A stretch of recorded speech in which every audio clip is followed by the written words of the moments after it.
नमस्कार दोस्तों, स्वागत है आप सभी का एक बार फिर से हमारे चैनल पौराणिक लोक पर। राधे राधे। हरे कृष्णा प्रिय मित्रों, आप सभी को शुभ फलदायिनी मोक्षदा एकादशी की हार्दिक शुभकामनाएं। मोक्षदा एकादशी मार्गशीर्ष मास के शुक्ल पक्ष की एकादशी को कहा जाता है। धार्मिक मान्यताओं के अनुसार मोक्षदा एकादशी का व्रत रखने से घर में सुख समृद्धि और शांति आती है। इस व्रत से बढ़कर मोक्ष देने वाला और कोई व्रत नहीं है। इस दिन गीता जयंती मनाई जाती है, साथ ही यह धनुर्मास की एकादशी कहलाती है। इस एकादशी का महत्व कई गुना और भी बढ़ जाता है। इस दिन से गीता पाठ का अनुष्ठान प्रारंभ करें तथा प्रतिदिन थोड़ी देर गीता अवश्य पढ़ना चाहिए। ऐसा माना जाता है कि इस व्रत को करने से पितरों को भी मोक्ष प्राप्त होता है और साथ ही संतान प्राप्ति का आशीर्वाद भी प्राप्त होता है। मोक्षदा एकादशी का व्रत रखने से व्यक्ति के पाप नष्ट हो जाते हैं और उसके जीवन में खुशियां आ जाती है। तो चलिए मित्रों, श्री हरि विष्णु और माता लक्ष्मी के चरणों का ध्यान करते हुए सुनते हैं मोक्षदा एकादशी व्रत की पावन कथा। एक समय की बात है, महाराज युधिष्ठिर ने कहा, है भगवान है मुरली मनोहर, आप तीनों लोकों के स्वामी हैं, आप सबको सुख देने वाले और जगत के पति हैं। मैं आपको नमस्कार करता हूँ। हे देव, आप सबके हिदैषी हैं, अतः मेरे संशय को दूर कर मुझे बताइए कि मार्गशीर्ष एकादशी का क्या नाम है। इस दिन कौन से देवता का पूजन किया जाता है और उसकी क्या विधि है, कृपया मुझे बताएं। भक्तवत्सल में भगवान श्री कृष्ण कहने लगे कि धर्मराज, तुमने बड़ा ही उत्तम प्रश्न किया है। इसको सुनने से तुम्हारा यश संसार में फैलेगा। मार्गशीर्ष शुक्ल एकादशी अनेक पापों को नष्ट करने वाली है। इसका नाम मोक्षदा एकादशी है। इस दिन दामोदर भगवान की धूप दीप नैवेद्य आदि से भक्तिपूर्वक पूजा करनी चाहिए। अब इस विषय में मैं एक पुराणों की कथा कहता हूँ, पर प्रिय युधिष्ठिर, तुमको इस व्रत कथा का पुण्य तभी प्राप्त होगा जब तुम इस कथा को प्रसन्नचित होकर सुनो और पूरा सुनो। इस कथा को आधा अधूरा छोड़ने की भूल मत करना। धर्मराज युधिष्ठिर कहने लगे, हैं भगवान, मैं पूरी कथा मन लगाकर श्रवण करूंगा, आप कथा शुरू करें। श्री कृष्ण कहने लगे, एक समय की बात है, गोकुल नाम के नगर में वैखानस नामक राजा राज्य करता था। उसके राज्य में चारों वेदों के ज्ञाता ब्राह्मण रहते थे। वह राजा अपनी प्रजा का पुत्रवत पालन करता था। एक बार रात्रि में राजा ने एक स्वप्न देखा कि उसके पिता नरक में हैं। उसे यह स्वप्न देखकर बड़ा आश्चर्य हुआ। सुबह होते ही वह विद्वान ब्राह्मणों के पास गया और अपना स्वप्न के बारे में सुनाया। उसने ब्राह्मणों से कहा, मैंने अपने पिता को नरक में कष्ट उठाते देखा है। उन्होंने मुझसे कहा कि हे पुत्र, मैं नरक में पड़ा हूँ, यहाँ से तुम मुझे मुक्त कराओ।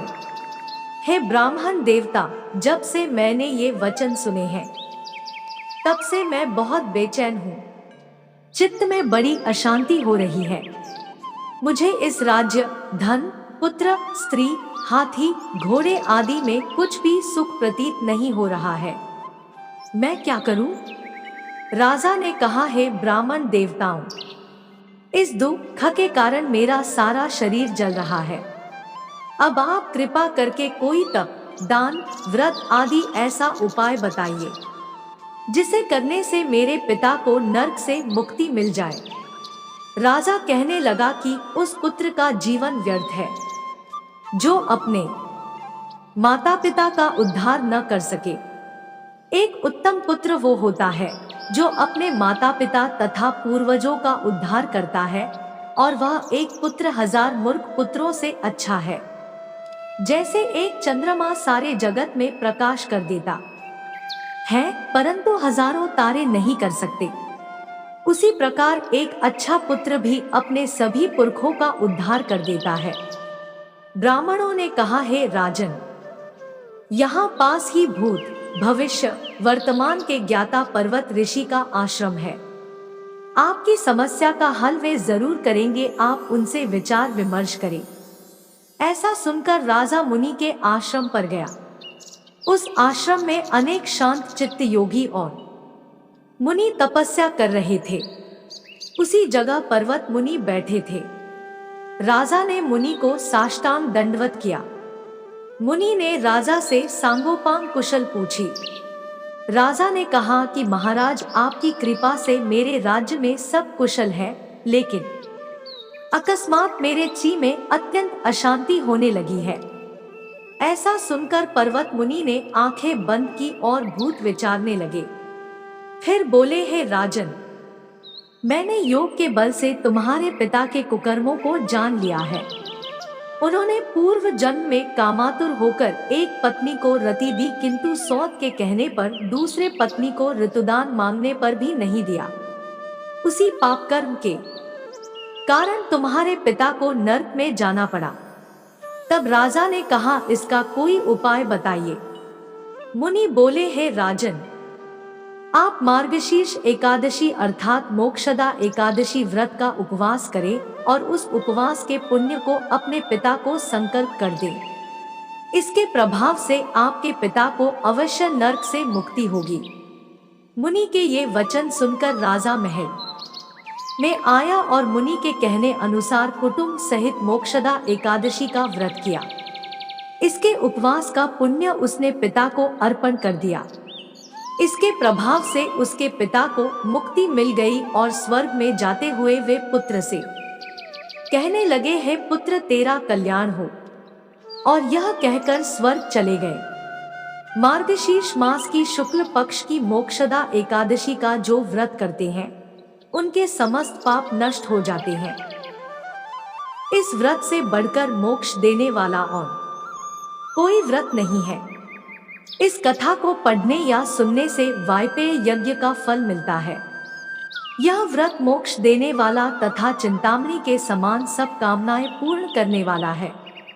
यह थी मोक्षदा एकादशी की पहली कथा। बोलिए मित्रों, श्रीमन नारायण नारायण हरि हरि, श्रीमन नारायण नारायण हरि हरि। अब चलिए सुनते हैं एकादशी माता की कथा। मित्रों, एक बार एक राज्य में एक राजा रहा करता था। राजा बहुत ही बुद्धिमान और बलशाली था। राजा सदैव अपनी प्रजा का बहुत अच्छे से ध्यान रखता था। प्रजा भी अपने राजा को बहुत पसंद करती थी। राजा की 2 बेटियां थीं। राजा अपनी दोनों बेटियों से बहुत प्रेम करता था।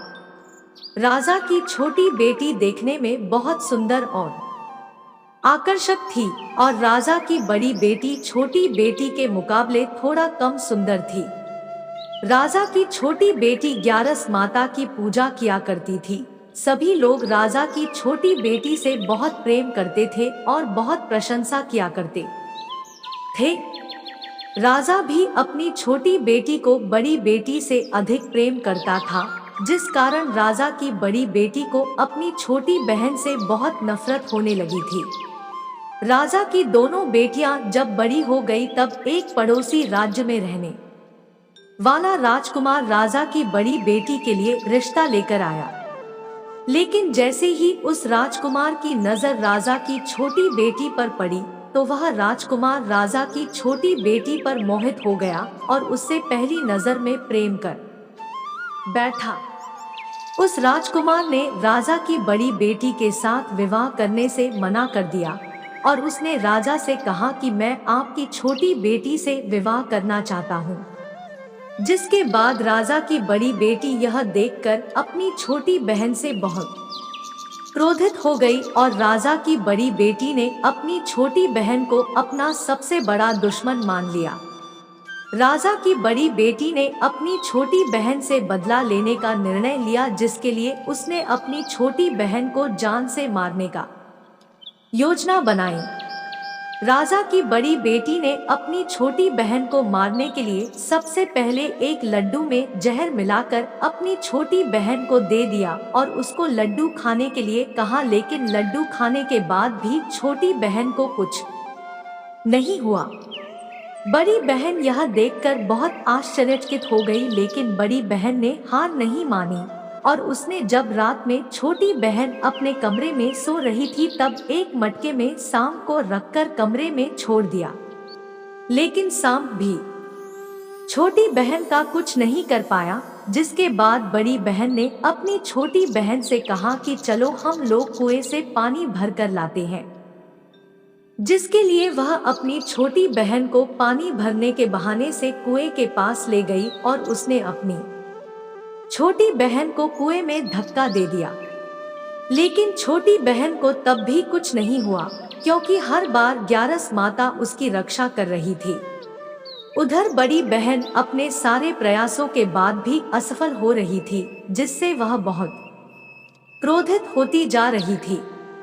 फिर उसने अपनी छोटी बहन के पास जाकर उससे खुद ही पूछा कि मेरी छोटी बहन, तुमको पता है भगवान ने सबकी मृत्यु एक निश्चित समय पर लिखी हुई है, पर बहन क्या तुमको पता है कि तुम्हारी मृत्यु कैसे होगी?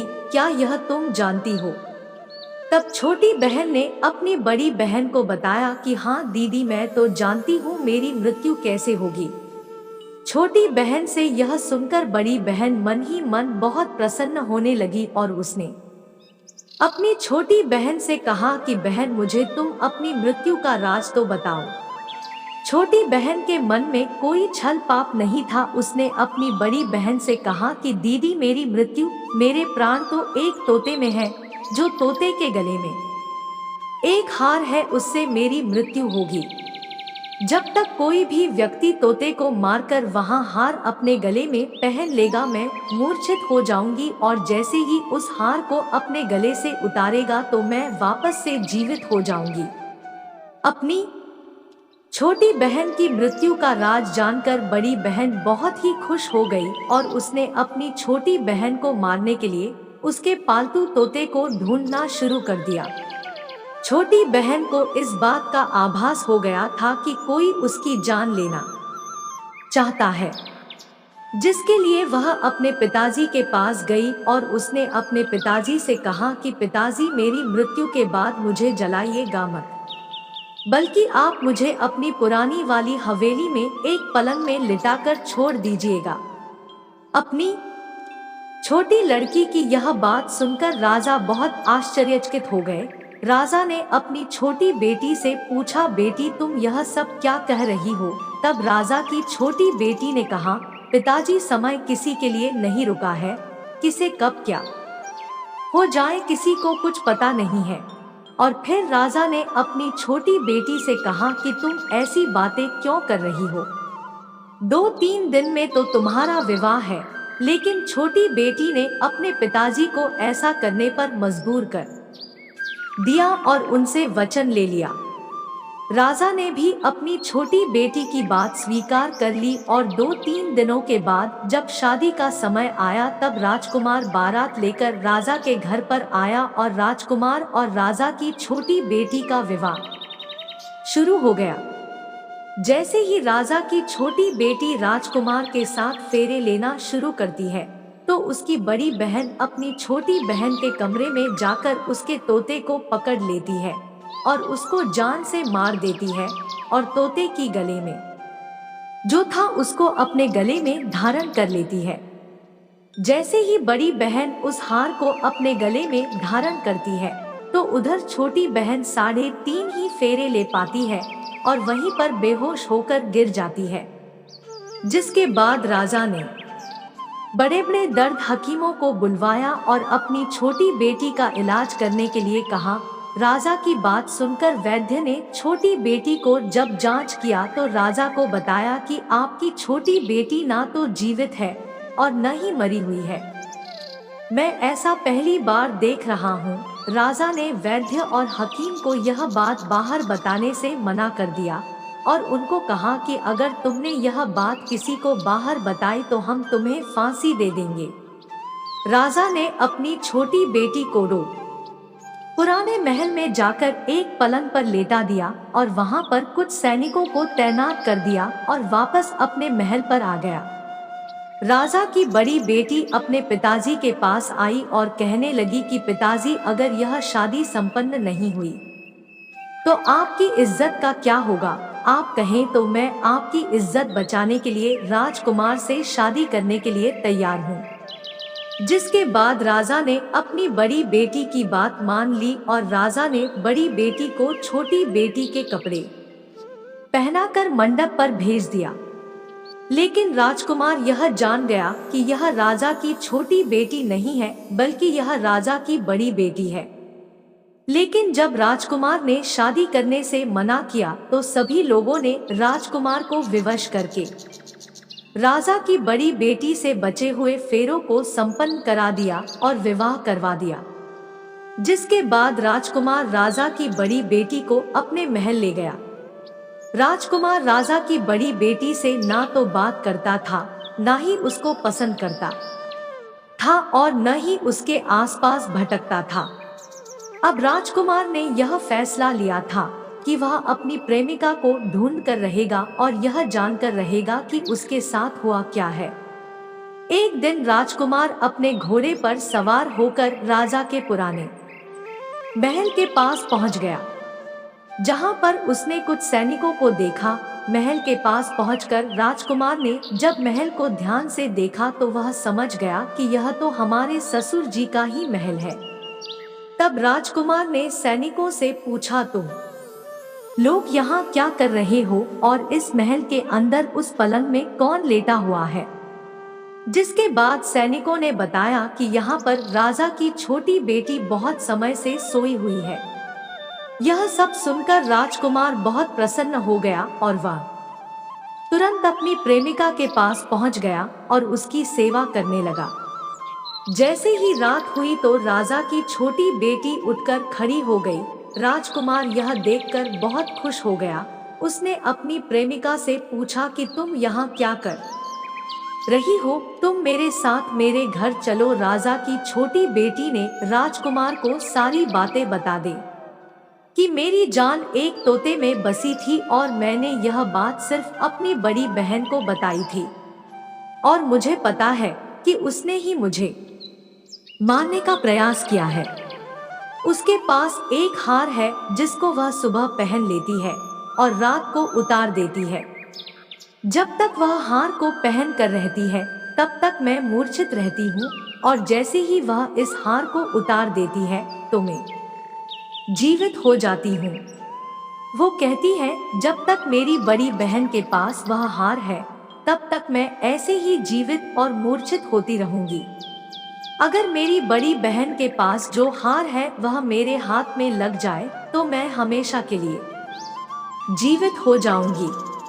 राजकुमार ने यह बात सुनकर राजा की छोटी बेटी के पास रहने का निर्णय ले लिया और उसने अपने बचे हुए सारे फेरे उस पलंग में लेटी राजा की छोटी बेटी के साथ ले लिए और अपना विवाह पूर्ण कर लिया और वहीं पर ही रहने लगा।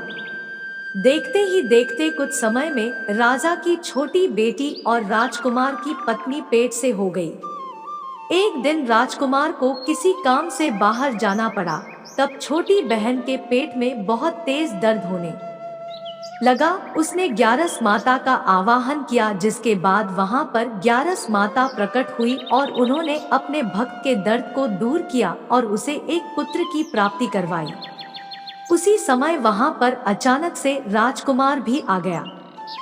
राजकुमार ने ग्यारस माता को देखा तो वह आश्चर्यचकित हो गया और उसने तुरंत माता को प्रणाम किया और ग्यारस माता ने राजकुमार से कहा कि जब तुम्हारा पुत्र 5 वर्ष का हो जाए तो तुम अपनी पत्नी का हार लाकर इसके गले में डाल देना। और देखते ही देखते राजकुमार और राजा की छोटी बेटी का पुत्र 5 वर्ष का हो जाता है। तो राजकुमार अपने बेटे से कहता है कि बेटा, मैं कुछ काम से बाहर जा रहा हूँ, तुम अपनी माता का ध्यान रखना, और वहां से चला जाता है। राजा को बाहर निकलता देख बड़ी बहन के सैनिक देख लेते हैं और बड़ी बहन को जाकर सारी बातें बता देते हैं। जिसके बाद बड़ी बहन अपनी छोटी बहन के पुत्र को वहां से उठवा लेती है और उसको मरवा देती है और छोटी बेटी के पुत्र के 2 टुकड़े करवा देती है। पहला टुकड़ा चक्की के पास छुपा देती है और दूसरा टुकड़ा अपनी पलंग के नीचे रख लेती है। अब ग्यारस माता भिखारी का रूप लेकर उसकी बड़ी बहन के दरवाजे पर आती है और बड़ी बहन के पास चली जाती है, जिसके बाद वहां पर भिक्षा मांगने लगती है। बड़ी बहन अपने नौकरों से कहती है कि जाकर भिक्षा दे दो, लेकिन जैसे ही नौकर ग्यारस माता को भिक्षा देने के लिए आते हैं तो माता उन्हें मना कर देती है और कहती है कि मैं तुम्हारी महारानी से ही भिक्षा लूंगी। जिसके बाद बड़ी बहन स्वयं ही भिक्षा देने के लिए माता के पास आती है।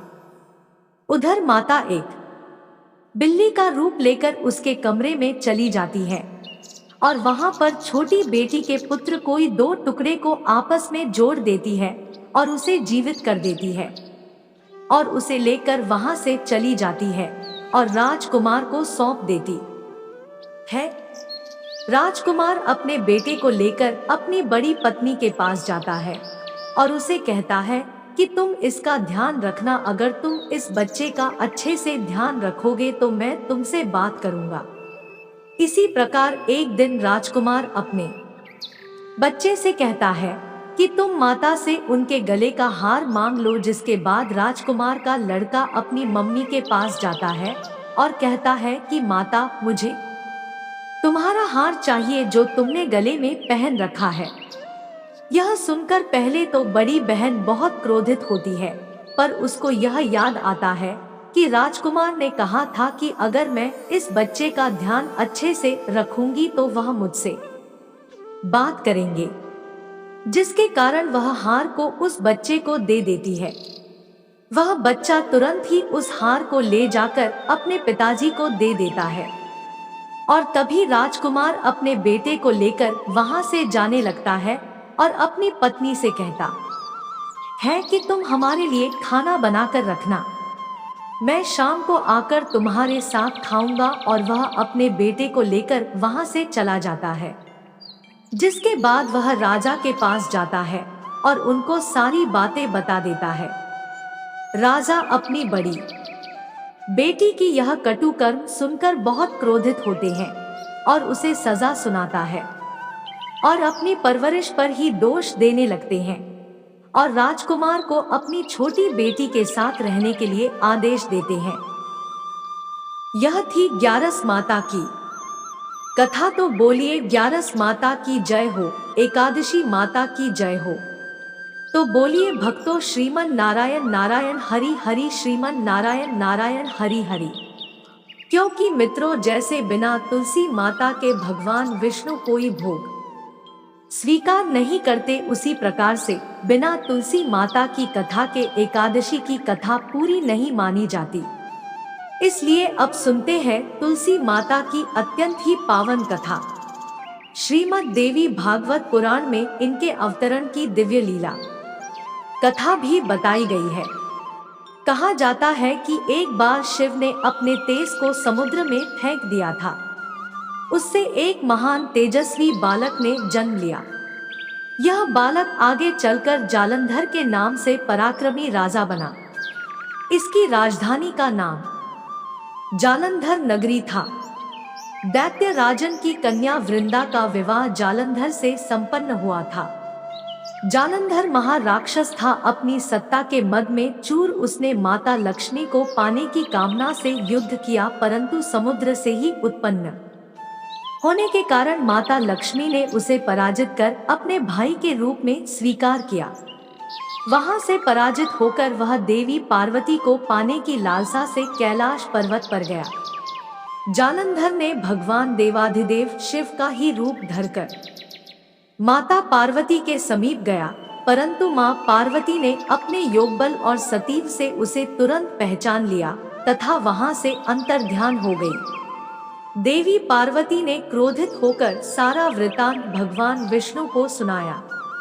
दरअसल जालंधर की पत्नी वृंदा अत्यंत पतिव्रता स्त्री थी। उसी के पतिव्रत धर्म की शक्ति से जालंधर न तो मारा जाता था और न ही पराजित होता था। इसीलिए जालंधर का नाश करने के लिए वृंदा के पतिव्रत धर्म को भंग करना बहुत जरूरी था। इसी कारण भगवान विष्णु ऋषि का वेश धारण कर वन में जा पहुँचे, जहाँ वृंदा अकेली भ्रमण कर रही थी। भगवान के साथ 2 मायावी राक्षस भी थे, जिन्हें देखकर वृंदा भयभीत हो गई। ऋषि ने वृंदा के सामने अपने बाण और तप से दोनों को भस्म कर दिया। उनकी शक्ति को देखकर वृंदा ने कैलाश पर्वत पर महादेव के साथ युद्ध कर रहे अपने पति जालंधर के बारे में पूछा। ऋषि ने अपने माया जाल से 2 वानर प्रकट किए। एक वानर के हाथ में जालंधर का सिर था तथा दूसरे के हाथ में उसका धड़ था। अपने पति की यह दशा देखकर वृंदा मूर्छित होकर गिर पड़ी। होश में आने पर उन्होंने ऋषि रूपी भगवान से विनती की कि वह उसके पति को जीवित कर दे। भगवान ने अपनी माया से पुनः जालंधर का सिर धड़ से जोड़ दिया, परंतु स्वयं भी वह उसी शरीर में प्रवेश कर गए। वृंदा को इस छल का जरा आभास न हुआ। जालंधर बने भगवान के साथ वृंदा का पतिव्रता का व्यवहार करने लगी, जिससे उसका सतीत्व भंग हो गया। ऐसा होते ही वृंदा का पति जालंधर युद्ध में हार गया।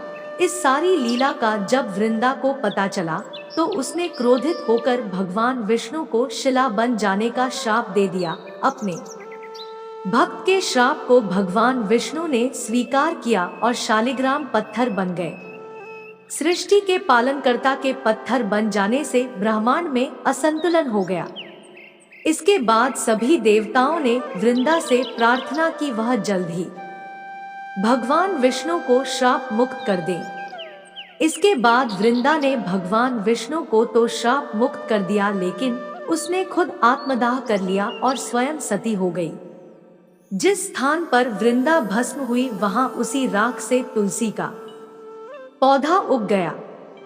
भगवान विष्णु ने वृंदा से कहा कि हे वृंदा, तुम अपने सतीत्व के कारण मुझे लक्ष्मी से भी अधिक प्रिय हो गई हो। अब तुम तुलसी के रूप में सदा मेरे साथ रहोगी।